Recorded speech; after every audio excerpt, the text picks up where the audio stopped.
WWE Survivor Series kind of flat? There's something about it this year that I can't quite put my finger on, but it's not all that compelling. There are elements in War Games Survivor Series that I'm looking at saying this is going to be a lot of fun. And I have no doubt that the matches, specifically the War Games matches themselves, the men's and the women's, will be entertaining, high drama, and probably have a few surprises. And sometimes with WWE pay-per-views, PLEs, they will have almost like an average card. Nothing looks too exciting on paper, but then it totally delivers in the ring. There's a few elements at play here as to why I, and maybe you, feel this way too. One of the reasons why I think this is contributing for me is the reliance on War Games. I feel that this year in particular, this is the year where War Games as a concept is pushed instead of the feuds and the rivalries necessitating a War Games. And I'm really talking about the women's War Games match. The women's War Games looks like Liv Morgan,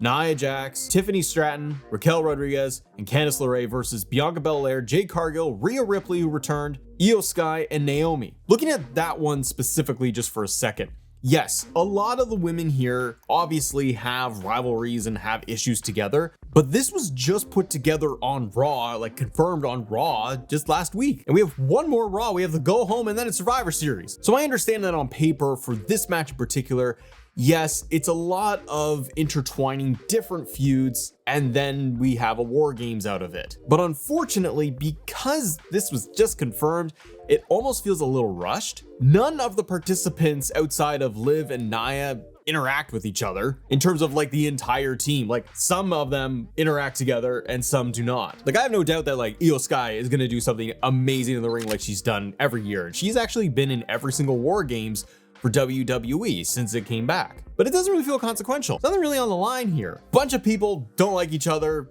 War Games. That's one of the pitfalls here. It's like when WWE forever was doing Hell in a Cell pay-per-views and we had to have Hell in a Cell matches because that's what the show was. Now, if we look at the men's War Games match, little interesting, right? Original Bloodline, new Bloodline, smashing head to head. You have Bronson Reed as a hired mercenary hooking up with new Bloodline, which I really like, and I hope he keeps doing that for a long time. Potentially Seth Rollins being the fifth man, brother, on OG Bloodline, although rumblings and speculation, even from me, is that could be CM Punk takes his place. It could be even, I've heard Brock Lesnar's name being thrown out there as a potential fifth man. What do you do with Seth? I don't know, but go watch my other video because I go in depth on the Punk idea. But even the men's War Games match, I think for the last year or so, a lot of fans, including me, have thought things are gonna kind of culminate at War Games this year, and we're gonna get that Bloodline versus Bloodline. We are getting it, but the elements within it do feel kind of rushed for me. We had months of building Solo Sikoa and all of his actions on Friday Night SmackDown, and Roman Reigns not being on TV until he made his return at SummerSlam. And during that entire period, there has been no tease of original Bloodline getting back together, only until Roman came back and came back more consistently well after SummerSlam. Jimmy made his return, Jay got brought back in, they tossed Sami Zayn back in there, all within a matter of weeks. You add the fifth members of War Games, which I understand from like a tradition standpoint and the curiosity of, ooh, who could be the fifth man? That's a neat element, but at the same time, you shoehorning Bronson Reed and maybe Seth Rollins into that match when they're not involved in the Bloodline storyline? You could have done 4v4. We also have Gunther versus Damian Priest confirmed for the world title. Now, I don't doubt, like I said earlier, I don't doubt that this will be a good match and all these matches will pretty much deliver in the ring. And I think Priest and Gunther, they do have good chemistry in the ring. I want to see it. But I do not believe that Gunther is going to drop the world title to Priest again. Priest is kind of flat right now since everything with Judgment Day ended. And he did even say in a promo weeks ago, I'm done with Judgment. After he beat Finn Balor, he's like, I'm done with Judgment Day.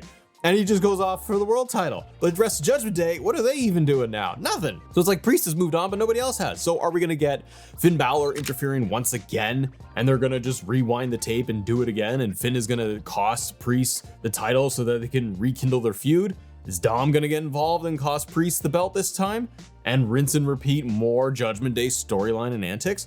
Are they gonna have Gunther just beat? See, if Gunther just beats Damian Priest clean, and help Damian Priest whatsoever, then he should be going down to like the Intercontinental scene. And I don't think you want to do that with Priest. Does somebody show up at the end of that match to challenge Gunther for the world title? Or is it just one of those matches where we say, hey, here's 15 minutes, you're gonna have a banger match, it's gonna be hard hitting, and Gunther's gonna sneak out a victory, and that's the end. And then we don't even have other as of right now, we don't have other matches confirmed for the card. Now we could see Final Testament versus the Wyatts in a traditional Survivor Series match. That I hope does happen. That would be fun, and get those people on a card. I don't think Karrion Kross, because I'm a fan of Mr. Cross, I don't think Karrion Kross has been on a PLE since WrestleMania. And I really like what they're doing, and I really like the element and the dynamic with The Miz involved. That is one that I would love to see, and the Wyatts are fun, they're chaotic, and you could see this just breaking down into a really fun traditional Survivor Series match. And I hope they do, because one of the things that's missing for me is that tradition of Survivor Series. War Games has become the tradition, but as I said, doesn't always necessitate having a War Games match. This year in particular, I do feel like they should have pivoted a little bit.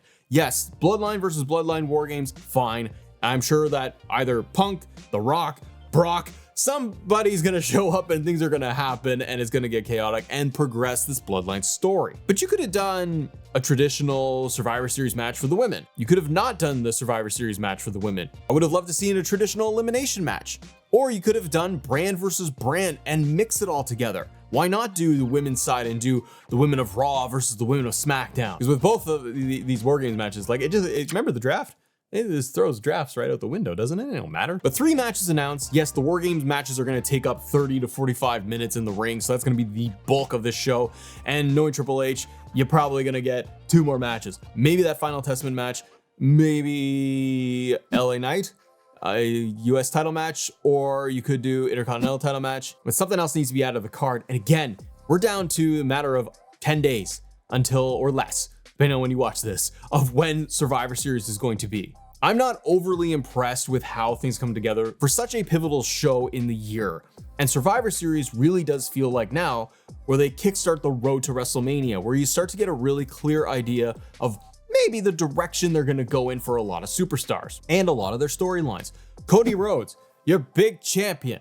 They're saving Cody versus Kevin Owens for Saturday night's main event. And I understand that is going to deliver a big pop, is going to draw eyeballs to Saturday night's main event to make it a big deal. I like that. But he's your top guy, top champion, and he is not on the show. Not even to do, like, we could do a segment between Kevin Owens and Cody Rhodes. Cody Rhodes is going to speak, get him involved, bring Randy back, but they're just saving all of that. And I think that does kind of hurt it. I don't need mix mash, just thrown together teams of people wearing red shirts, blue shirts like the old days. But why not a tag team Survivor Series match? If they had built it properly, there are enough tag teams on both Raw and SmackDown where you could have had them in like a tag team turmoil elimination Survivor Series match, which would have been a lot of fun and something that hasn't been done in many, many years. 4 teams on both sides coming down to the ring. Every time a team member gets eliminated, they're out and bring in a new team. Then you could feature a ton of the tag teams. Puts Judgment Day on the card, Street Profits, DIY, and they have issues right now. Motor City Machine Guns, American Made,